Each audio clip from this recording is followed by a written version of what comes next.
¿Hay algún intermedio entre esa infraestructura ideal de transporte para la bicicleta y algunas acciones que se puedan hacer en el suelo urbano? ¿Un intermedio para generar mayor confianza al ciclista? Sí, sí, me parece que sí. Yo creo que hay acciones.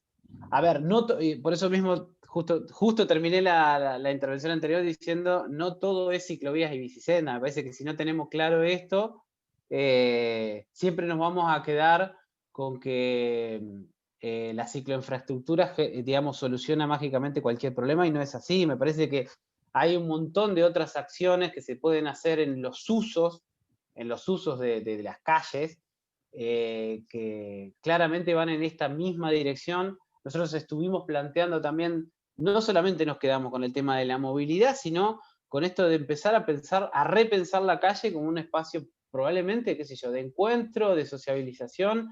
En este caso, en contexto de pandemia, también de gastronomía, también de usos comerciales que te permitan salir, llegar solamente a zafar de la vereda y montarte a la calle, como está sucediendo en muchos lugares del mundo.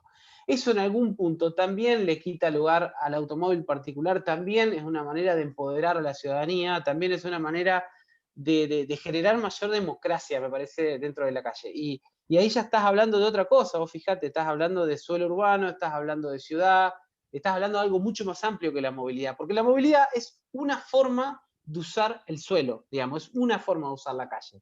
Después la calle puede tener los usos que nosotros queramos, no mencioné el uso cultural, pero digo, realmente podemos pensar un montón de acciones en este sentido. La supermanzana probablemente no sea un traslado, digamos, lineal el que se tenga que hacer en la experiencia de Barcelona, pero hay que pensar cuestiones en ese sentido. Digo, lo que se aprobó aquí de Ciudad 30 en la ciudad en junio, si no me equivoco, también va en este mismo sentido. Para nuestro gusto, tendría que haber venido acompañada ya de movida con algunas acciones que en algún punto limiten la velocidad por fuera de poner un cartel que diga velocidad 30, porque ya sabemos que no funcionan cinemómetros y carteles. Hay que diseñar las calles para que los automóviles vayan a 30. Entonces digo, todo esto me parece que en algún punto hace repensar un poco lo que vos mencionabas del uso del suelo y también qué ciudad queremos, porque en algún punto lo que se debate de fondo es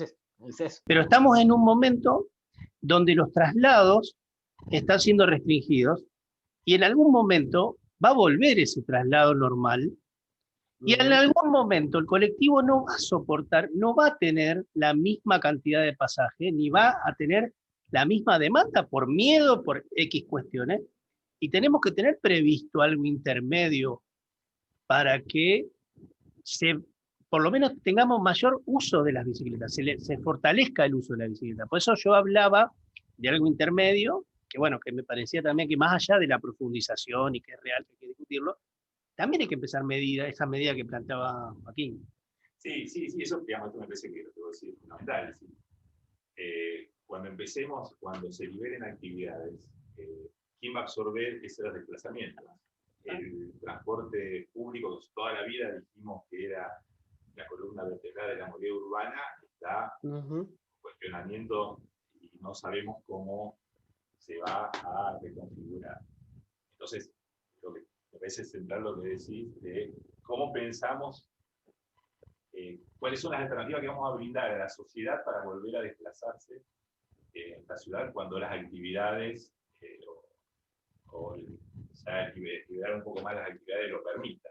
Bueno, ¿qué es lo que necesita la bicicleta para eso? Claro.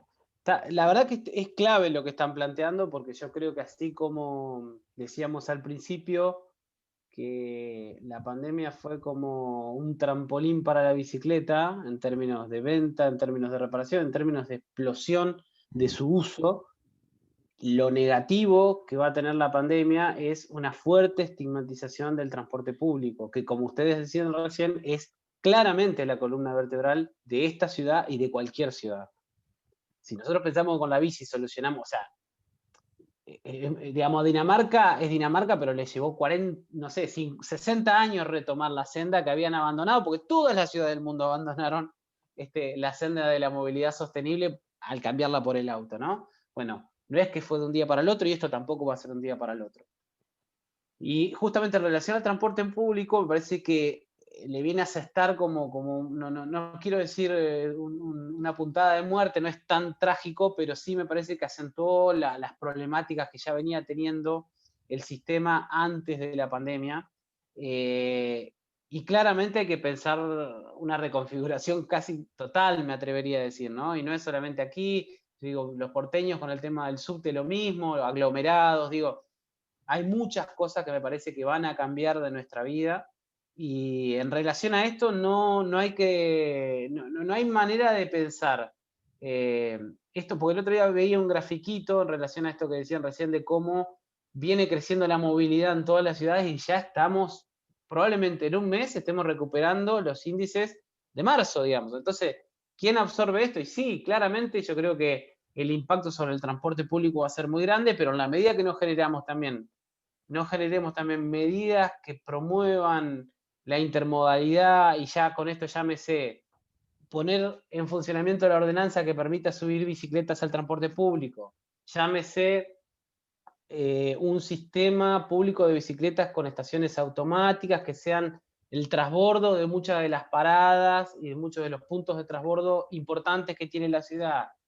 Llámese mejorar las veredas de la ciudad para que los peatones estén cómodos, ampliarlas, digamos, mejorar los entornos caminables de la ciudad. O sea, en la medida que no pensemos la integralidad de la modalidad, de la movilidad, y sí, vamos a tener un problema, porque digo, claramente aquí los más perjudicados van a ser las periferias, que no van a tener garantizada la movilidad, y pierden lo mismo de siempre, en definitiva. Entonces ahí acentuamos de vuelta las desigualdades.